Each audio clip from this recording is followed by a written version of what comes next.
Notice ఇచ్చారు. వీళ్ళకి నోటీసులు ఎందుకు ఇట్లా మరి మిగతా వాళ్ళకి కూల్చేదానికి?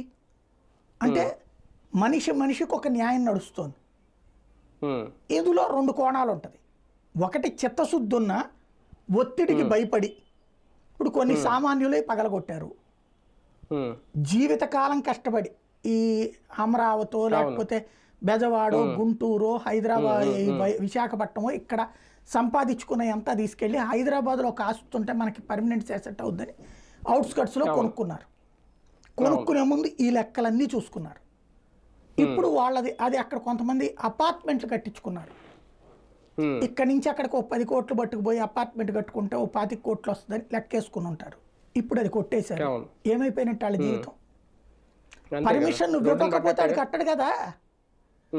విల్లాలు కట్టారు, ఇప్పుడు ఆ బిల్డర్ అమ్మేసుకుని ఉంటాడు, లేదా బిల్డర్ అడ్వాన్స్ తీసుకుని ఉంటాడుగా, లేదా బిల్డర్ ఇంకొకళ్ళకి డబ్బులు ఇచ్చినా కొనుక్కుని ఉంటాడుగా భూమి. అది ఇప్పుడు ఎవరి చేతికి పోతాయి డబ్బులు?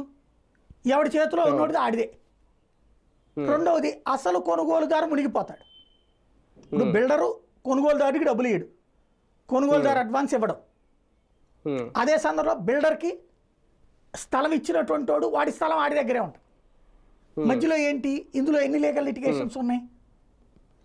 ఇది ఓవరాల్గా దాన్ని ఏమంటారు, ఆపరేషన్ సక్సెస్ పేషెంట్ డైడ్ అనమాట. ఇది ఆపరేషన్ సక్సెస్ అంటే అవును జరుగుతున్నది ఏంటంటే